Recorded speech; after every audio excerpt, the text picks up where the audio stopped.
En este cuarto y último video sobre estado de tensiones y el tensor de tensiones, vamos a ver cómo el equilibrio afecta este tensor, o sea, cuál es la relación entre equilibrio y el tensor de tensiones.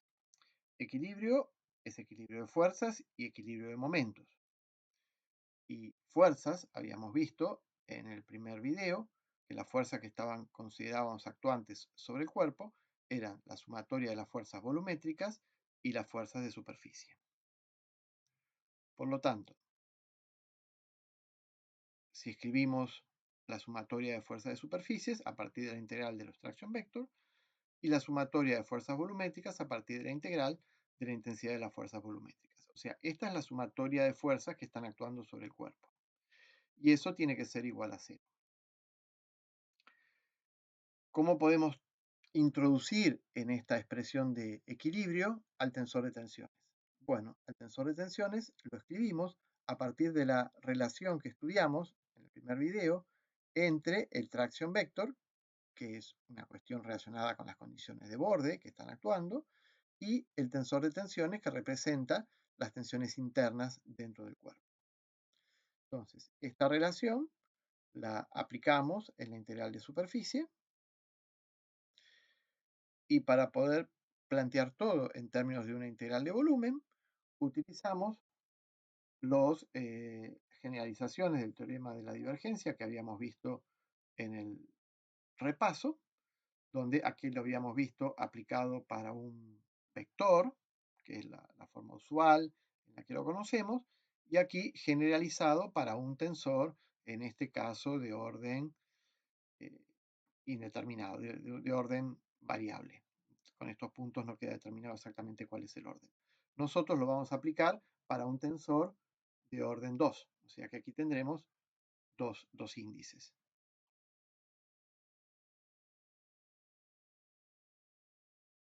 Cuando lo aplicamos entonces para un tensor de orden 2, lo que nos queda es la integral de superficie, que en este caso es el tensor por la normal a la superficie sobre toda la superficie, va a ser igual a una integral de volumen de la divergencia de ese tensor. Estamos derivando aquí respecto de este índice, el índice K. Entonces aquí estamos derivando respecto del índice K, que es el índice de la normal. Entonces estamos derivando respecto de, en este caso, J, que es el índice de la normal. Y de esa manera nos queda todo planteado en una integral de volumen que podemos sumarla con la integral de volumen de la intensidad de las fuerzas volumétricas. Esta integral tiene que dar 0 en todo el cuerpo, pero aparte de dar 0 en todo el cuerpo, tiene que dar 0 en cada uno de los puntos, en cada uno de los diferenciales de volumen. Por lo tanto, esta es la expresión que asume la ecuación de equilibrio. La divergencia del tensor de tensiones más la componente de la fuerza volumétrica en esa dirección. Vemos que acá tenemos un índice libre y esta ecuación representa 3 ecuaciones, porque ahí puede valer 1, 2 y 3. Y aquí tenemos una suma, una convención de Einstein para el cálculo de la divergencia. Si esta fórmula, que es la que está representando entonces el equilibrio, la escribimos en forma abierta, aquí tenemos las 3 ecuaciones con el índice libre y lo que era la sumatoria en J, que son las derivadas respecto de X, respecto de Y y respecto de Z. Esta expresión la podemos escribir en términos de operadores, entonces en este caso tendríamos un vector fuerza y en este caso una divergencia de un tensor de segundo orden. Fíjense que aquí hay una contracción, por lo tanto perdemos un orden tensorial, uno de la divergencia, uno del tensor, y acá lo que nos queda entonces es un vector que se suma al vector de fuerzas volumétricas y quedaría entonces el vector 0 cuando está en equilibrio. Este tipo de demostración es basada en matemática, pero otros autores presentan otra demostración más intuitiva, basada en cómo una variable continua, en este caso el campo de tensiones, se puede desarrollar en serie de Taylor. Vamos a ver y quedarnos con el primer término, por supuesto. Vamos a ver entonces qué es lo que este dibujo está indicando. Bueno, tenemos un cubo elemental cuyas dimensiones son delta x, delta y, perdón, delta x, delta y delta z. Y sobre las caras de este cubo elemental están actuando las componentes del tracción vector, las componentes del tensor de tensiones. Entonces, en las caras negativas, las caras que tienen la normal saliente contraria al eje, tenemos aplicadas las tensiones. Pero las caras positivas, fíjense ustedes que están desplazadas a una distancia delta x.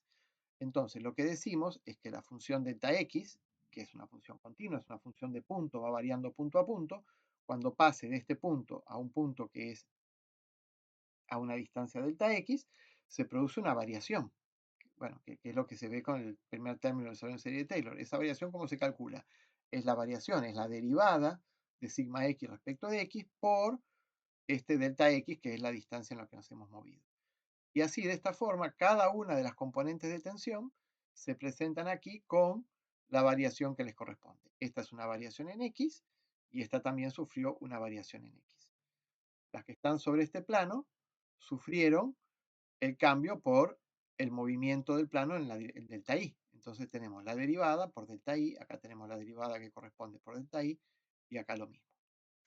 Y finalmente, en este caso, donde hubo un delta z, tenemos las tres tensiones, cada una con su incremento. Una vez que tenemos entonces identificado lo que está pasando con las tensiones en la cara de este cubo elemental, tenemos que plantear equilibrio. Y en el equilibrio, ¿qué tenemos que tener en cuenta? El balance de las fuerzas que actúan sobre la superficie y tener en cuenta la fuerza volumétrica que está actuando sobre este cubo de volumen delta x por delta y por delta z. Bueno, si planteamos eso en forma detallada, vamos a hacerlo solamente en el eje X, lo mismo se va a repetir en el eje Y y en el eje Z, y entonces planteamos, bueno, las fuerzas que están actuando en esta dirección son esta tensión multiplicada por el área sobre la cual está actuando. Entonces tenemos la tensión en esta cara multiplicada por el área, que en este caso es delta I por delta Z. En esta cara no tenemos nada más actuando en la dirección X, pero en esta cara sí. En esta cara tenemos esta componente, tau y x, está actuando en esta dirección y a su vez está incrementada por estar en esta cara, multiplicada por el área que le corresponde, y la otra componente en x la tenemos aquí. Todas estas son las componentes positivas, más x. Esta y esta que está acá, que está puesta acá. Pero para completar el equilibrio tenemos las componentes en sentido contrario, las que actúan sobre cara negativa. Y estas no están incrementadas. Son sigma x. Después tenemos en las caras negativas tenemos el tau y x. Y acá tenemos el tau zx. Bueno, aquí están los tres. Entonces, estas positivas, estas negativas. Y para terminar el equilibrio tenemos que tener en cuenta la componente x de la fuerza volumétrica por el volumen sobre el cual está actuando. Todo esto igualado a 0. Bueno, cuando planteamos esto, podemos observar de que hay términos que se van. Por ejemplo, este término, sigma x, se va con este, porque este por este, se va con este. Este y este se va con este y este se va con este. Finalmente lo que nos queda entonces son estos términos, estos, más la parte volumétrica. Y todo esto está actuando sobre un cubo cuyos volúmenes son definidos por delta x, delta y, delta z. Son pequeños, obviamente, hemos tomado un pequeño cubo justamente para que en el desarrollo en serie de Taylor podamos hacer forma correcta esta aproximación. Por lo tanto, es un cubo pequeño, pero que sea pequeño no significa que yo lo hago tender absolutamente a cero, sino que una vez que es pequeño, yo esto lo simplifico, y entonces se verifica en ese cubo que después, bueno, el equilibrio de las fuerzas volumétricas con, en este caso de vuelta, una parte de la divergencia del tensor. Si esta expresión la hago para delta X, delta Y, delta Z, tengo la expresión, las tres expresiones anteriores. Es importante tener en cuenta entonces en este caso que la fuerza volumétrica la tengo en cuenta, está actuando porque yo no estoy haciéndolo tender a cero, sino lo hago pequeño, pero el volumen sigue existiendo, porque si el volumen no existiera, esta fuerza no existiría. Es una fuerza por unidad de volumen. Diferente es el análisis que hicimos en este caso, cuando hicimos el tetraedro elemental, donde sí, acá lo que pasaba en el volumen no nos importaba porque este volumen realmente lo hacíamos tender a cero y todos estos planos estaban pasando por este punto, que fue el análisis que hicimos cuando llegamos a esta expresión que nos permite obtener el traction vector en cualquier dirección, su relación con el tensor de tensiones. O sea, lo que estamos hablando acá es de traction vector en diferentes planos que pasan por ese punto.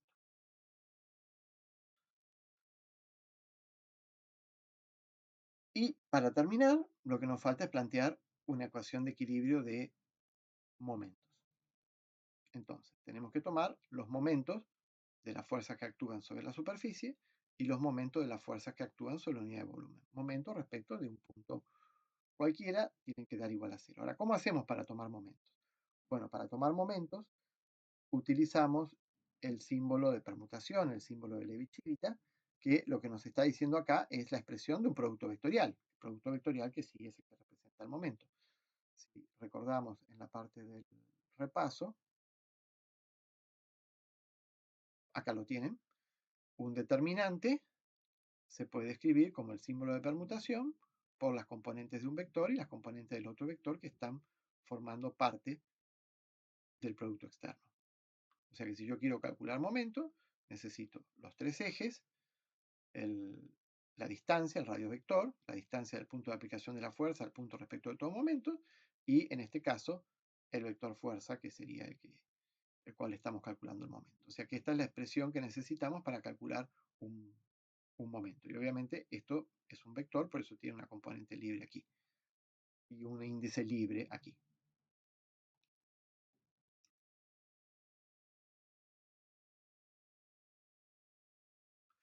Entonces, el radiovector, yo estoy tomando momentos respecto del origen de coordenadas, un punto arbitrario. Entonces son las coordenadas los que actúan como radiovector en el brazo de palanca del vector. Entonces, y las fuerzas que están actuando son las tracción vector por los diferenciales de área. Estos son fuerzas. Entonces, esto es el momento de las fuerzas que actúan sobre la superficie. Y este es el momento de las fuerzas que actúan por unidad de volumen. Esta es una función que va a ir variando punto a punto en función de x. Estas son las coordenadas y esta entonces es la expresión del momento.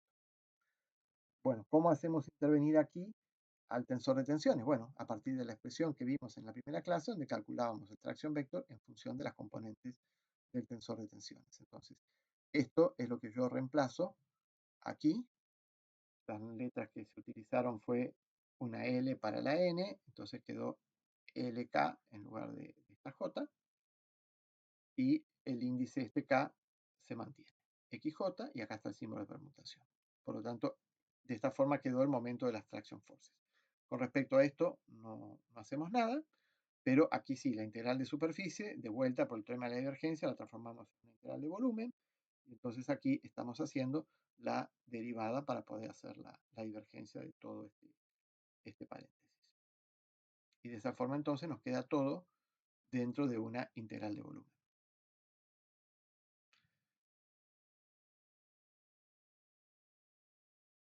El paso que nos falta es ver cómo pasamos de esta expresión que recién obtuvimos a esta expresión que es la que nos va a llevar al resultado. Bueno, para eso lo único que tenemos que hacer es desarrollar estas derivadas parciales respecto de x, de y, de z. Eso es lo que significa coma L. Obviamente el símbolo de permutación es una constante, no tiene derivadas. Y las que sí van a tener derivadas son las derivadas respecto de las coordenadas. Y, o sea, derivo esto, dejo esto constante, que es esta parte, y dejo esto constante y derivo esto. Entonces acá tenemos las derivadas de las componentes del tensor de tensiones. Estas son las derivadas, por ejemplo, si j fuera 2 y l fuera 1, sería la derivada de y respecto de x. Bueno, la derivada de y respecto de x vale 0. solamente va a valer 1 cuando la derivada sea de x respecto de x. Por ejemplo, cuando este valga 1 y este valga 1. El x 1,1 es el que vale 1. Los demás valen 0. Entonces es un símbolo de Kronecker. O sea, cuando los índices son distintos, esto vale 0. Cuando los índices son iguales, esto vale 1. O sea que ya tenemos resuelto cómo calcular las derivadas con el símbolo de Kronecker aquí. Después, en esta expresión, lo que tenemos que aplicar es lo que ya habíamos visto antes, el resultado que obtuvimos del equilibrio de fuerzas. Entonces, el resultado que obtuvimos del equilibrio de fuerzas sea la divergencia del tensor más las fuerzas volumétricas iguales a 0. Entonces, esto lo paso para aquí, es un menos, y entonces esta divergencia la paso aquí con un signo menos. Y cuando hago esto, me queda que esto es igual a esto, estos términos se anulan, y entonces toda esta expresión llegó a ser esta expresión que es el resultado al que yo quería llegar. Si esta expresión es igual a 0, esta también es igual a 0. O sea que llegamos entonces a que esta expresión vale 0. Si vale 0 en todo el volumen, tiene que valer 0 también en cada uno de los puntos, por lo tanto tenemos esta cuenta donde tenemos el símbolo de permutación y JK. Aquí tenemos que observar que tenemos en realidad 3 ecuaciones, porque Y está libre. Y puede valer 1, puede valer 2, puede valer 3. Y J y K van a ir variando en todas las posiciones, de 1 a 3. Pero este símbolo de permutación solamente tiene 6 componentes no nulas. El resto son nulas. 3 de ellas valen más 1, 3 de ellas valen menos 1. Por lo tanto, desarrollando esta ecuación para el caso, primero para el caso del símbolo de permutación cuando el primero vale 1. Cuando el primero vale 1, solamente tenemos dos componentes que nos interesan, la epsilon 1, 2, 3 y la 1, 3, 2. Esta vale 1, esta vale menos 1. Por lo tanto, llegamos al resultado de que sigma 2, 3 menos sigma 3, 2 tiene que ser igual a 0. Si repetimos lo mismo dejando el índice I libre en 2, tenemos 2, 2, 2, 3, 1, 2, 1, 3, de vuelta este vale 1, este vale menos 1. Conclusión, sigma 3, 1 es igual a sigma 1, 3. Y finalmente con el índice 3, la conclusión a la que llegamos es que sigma 1, 2 es igual a sigma 2, 1. Conclusión, hemos llegado a que el tensor de tensiones es simétrico. O sea que demostramos que la simetría del tensor de tensiones está relacionada, es la manifestación del hecho de que hay equilibrio de momentos. La sumatoria de momentos actuantes tiene que ser igual a 0.